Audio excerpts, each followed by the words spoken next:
ইলিশ মাছ এমন একটি মাছ যে মাছ রান্নার সময় বেশি মশলা দিলে কিন্তু এই মাছের আসল স্বাদটাই নষ্ট হয়ে যায়। তো আজকে আমি কোনো রকম বাটা মশলা ছাড়াই ইলিশ মাছের ঝোল রান্না করব। আসসালামু আলাইকুম, কেমন আছেন সবাই? আশা করি আল্লাহর রহমতে সবাই খুব ভালো আছেন। কোনো রকম বাটা মশলা ছাড়া খুব সহজে ঝটপট কিভাবে ইলিশ মাছের ঝোল রান্না করা যায়, চলুন আমরা সেই রেসিপিটি দেখে নিচ্ছি। এই ইলিশ মাছটা কিন্তু ফ্রিজে রাখা ছিল আগে থেকে, আর এই জন্য আমি নাড়ি বের করে রেখেছিলাম যেন মাছটা অনেক দিন ভালো থাকে। আচ্ছা যাই হোক, এখন আমি মাছের যে বাড়তি আঁশগুলো আছে এগুলো কেচি দিয়ে কেটে নিচ্ছি।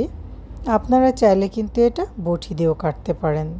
এখন আমি মাছের লেজের যে বাড়তি অংশটা আছে সেটাও কিন্তু কেটে নেব। লেজের দুইটা পাশে কেটে নেওয়া হলে এখন আমি মাছের মাথা এবং সম্পূর্ণ মাছটাই কেটে নিচ্ছি। কাটার পর পরিষ্কার করে ধুয়ে নেওয়া হয়েছে। এর মধ্যে দিয়ে দিচ্ছি 1 টেবিল চামচ পেঁয়াজ কুচি, আধা চা চামচ হলুদ গুঁড়া, 1 চা চামচ লবণ এবং 1 চা চামচ পরিমাণ শুকনো মরিচের গুঁড়া। আরও দিয়ে দিচ্ছি এখানে আমি 5-6টা কাঁচামরিচ ফালি, আর তেল দিয়ে দিচ্ছি 2 টেবিল চামচ পরিমাণ। মাছগুলোর সাথে মশলাটা এখন খুব ভালোভাবে আমি মেখে নিব। এমনভাবে মেখে নিতে হবে যেন প্রতিটা মাছের গায়ে মশলাগুলো খুব ভালোভাবে লাগে। এভাবে একটু হালকা হালকা চেপে এক পাশটা মশলাটা মিশিয়ে নিলাম এবং মাছের অপর পাশটাও যেন মশলা লাগতে পারে, এই জন্য কিন্তু একটা একটা করে সবগুলো মাছ আবারও উল্টে দিলাম। দিয়ে দিচ্ছি 3 কাপ পরিমাণ পানি। পানিটা কিন্তু একটু বেশি দিতে হবে, যেহেতু এটা পাতলা ঝোল হবে। মাছটাকে ভালোভাবে সিদ্ধ করার জন্য পর্যাপ্ত পরিমাণ পানি দিতে হবে। মাছের কড়াইটা এখন আমি চুলায় দিয়ে দিলাম, আর গ্যাসটা অন করে দিয়েছি। রান্না করে নিচ্ছি মিডিয়াম হাই হিটে, আর ঢাকনা দিয়ে ঢেকে দিচ্ছি। ফিরে আসলাম 8 থেকে 10 মিনিট পর। এখন আমি কড়াইটা একটু ঝাঁকিয়ে দিচ্ছি, এতে করে ঝোলটা মাছের উপরেও খুব ভালোভাবে ঢুকতে পারবে। মাছ কিন্তু আসলে খুব বেশি নেড়েচেড়ে দেওয়া যায় না, এতে করে মাছ ভেঙে যাওয়ার একটা সম্ভাবনা থাকে। তাই এইভাবে ঝাঁকিয়ে নিলে মাছ ভাঙার কোনো রকম সম্ভাবনা আর থাকে না। এখন আমি ঢাকনা দিয়ে ঢেকে দিচ্ছি। ফিরে আসলাম প্রায় 10 মিনিট পর।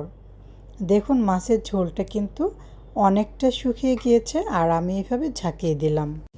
এখন আমি একটি ফ্রাই প্যান নিয়েছি এবং এতে দিয়ে দিচ্ছি কাঁচা জিরা। এই জিরাটা আমি হালকা একটুখানি ভেজে নেব। এটা ভেজে নেওয়া হয়ে গেলে ব্লেন্ডারের জারে এটা আমি গুঁড়া করে নিচ্ছি।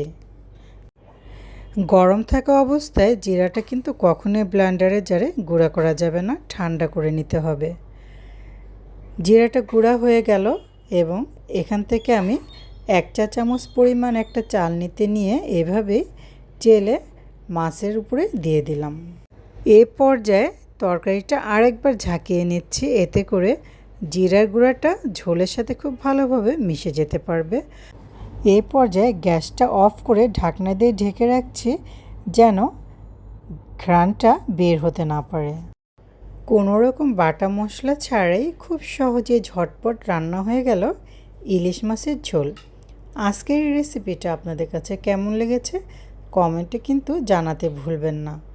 যদি ভালো লেগে থাকে আমার চ্যানেলকে সাবস্ক্রাইব করে আমার চ্যানেলের সাথেই থাকবেন। সবাই ভালো থাকবেন, সুস্থ থাকবেন। আল্লাহ হাফেজ।